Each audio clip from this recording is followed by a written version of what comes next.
So, Sadine was her big surprise.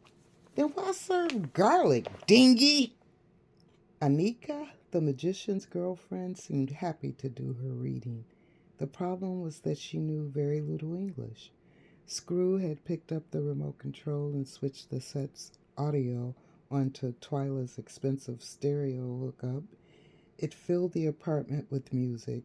Screw knew the VJ that was introducing the European Top 20 countdown and let everyone in the room know that she gave good head. MTV's European Top 20 countdown presents to you, ta-da, our next tune at the number 11 spot. The ditzy VJ was bouncing and prancing around like a 6-year-old who needed to go take a pee. Germany's favorite techno artist, Wolfgang, has a new project out featuring his lady love, Renata. And who knew little Renata had such a huge voice? So without further ado, here is Wolf and the gang in our number 11 spot with I Got the Loving. Anika had the cards all in position as far as Jasmine knew. She had already turned over 2 cards, and she said one represented money, but not just money, riches. Jasmine just nodded with a smile, but not really buying it. She was more interested in Europe's number 11 song by Wolf and the Gang. She recognized the music immediately. It was her favorite of the 4 tracks she'd recorded with Wolfgang. Maybe he got Renata to sing the track instead. But then the singing started. Renata was wiggling and shaking and gyrating her non existent ass all over the television screen. Renata appeared to be singing with so much soul. You just knew she was the next great white hope for soul singers. She seemed all set to join Hall of Fame of those singers, like Tina Marie was the queen and Michael Bolton was the king. Screw was laughing and pointing to the video and saying in Deutsch that the voice was false. The voice was false. Lisa stood up and pointed at the television, saying, I know that voice. I told you this last night. Twyla, I know that voice. Jasmine had a tornado brewing up inside her. She was on the verge of rage. She got up as Anika turned over the card with a skeleton, the card anyone who's ever seen a good Vincent Price movie knows represents death. Jasmine snatched the remote from Screw and turned the volume down as the song was going into the second chorus. Jasmine stood in front of the television and sang the improv for the song. Everyone looked at her wide eyed with their mouths open. Yes, I knew it! Yes, das ist du, ja? Lisa asked in awe. After the song ended, Jasmine marched out the room and sat back down across from Anika. That fucking gangster Wolfgang. He do this again, yeah? Screw complained to Sardine. Sardine waved a hand for Screw to be quiet, and he got up and sat down in the empty chair next to Jasmine. Anika had put up her cards and was looking nervously at Copperhead. So they gonna pull a Milli Vanilli on me? I don't believe this, Jasmine said to no one in particular. Now Screw was seated in the chair across from Jasmine and wanted details. Did you make a contract with him? Can I see it? Can you please get it? He asked calmly. Jasmine got up, robot like, gathered up her keys, and as if in a trance, she went downstairs to her apartment and to the contract that she remembered putting away just yesterday when she had finished unpacking. She'd placed it in her desk tray where she kept all her important papers now. The desk was new, 1,500 marks worth of new. So was the living room set at 4,500 marks.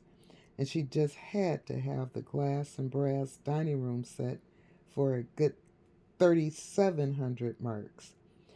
She even she didn't take much convincing that she needed these items. Even when the bedroom set at 2,800 marks would mean she'd have only 2,655 marks left in her savings account. She splurged. She had held on to most of the money she'd earned from that studio session, though she had been tempted at first to splurge on an auto. But since she got settled in, she found an auto, although it would be a convenience, it wasn't a necessity. With Jericho and the band's van to pick her up and drop her off at gigs and rehearsals, a car could wait. Searching the drawer, pushing aside her passport and the large brown envelope that held her birth certificate, divorce papers, and other papers that Jasmine thought important, Jasmine felt numb. Finally, she pulled out the documents in question. She took a deep breath. She walked up to Twyla's apartment, taking the stairs instead of the faster elevator. She stalled for time as she climbed the flights, deep in thought. 1,000 questions rocketed through her head at warp speed. What was I thinking? How can they do this? Can they get away with this? When she reached Twyla's apartment, everyone seemed to rally around her, offering her their support. Jasmine supposed the non English speaking guests had been clued in on what exactly had happened, because now everyone seemed just as furious as Jasmine as the situation, about the situation. Yasmin, they no can do this, Twyla exclaimed, slamming a fist on the table. Those gangsters, Sasha proclaimed. Fucking bastards, Lisa protested. Saddam and Screw remained calm as they discussed the contract with one another. The dining room table had long been cleared of any traces of the fine catered meal of lamb, wild rice, and salad. Now they were all sipping wine, coffee, or tea from their respective cups and throwing questions at Screw. Anika and Copperhead had gotten up to leave just as Jasmine had returned, and Jasmine had turned to see what their holdup was. When Anika signaled her to come to the door, where the two were standing, apparently on their way out, they both wore long black capes that made them look like Quakers or something, rather than the magical, mystical look they probably hoped to achieve. When Jasmine reached Anika, the first thing Jasmine noticed was the look of alarm on her face. She grabbed Jasmine by both shoulders and said, "You must take careful. You walk with Danja. Someone you know come for to hurt you," Anika said, searching Jasmine's eyes to see if she understood her words. Jasmine thought to herself, "Great, thank you. Just what I need. Some gypsy wannabe who, for the balance of my savings account, will get rid of the danger that probably will try to get me, right?"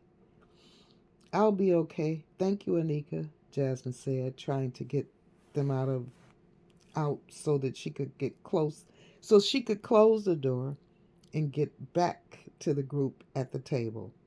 Anika kissed both her cheeks, then the two were gone. Jasmine was a bit alarmed herself when she noticed that what she mistook for alarm was actually fear in Anika's eyes. She was glad to lock the door behind the two of them. As she sat down at the dining table across from Sadim, Screw was saying something in Deutsch, but Jasmine's contract reading exactly like the contract he and his partner Slam had signed 2 years ago. Screw kept shaking his head, trying to answer all the questions everyone else seemed to have for him.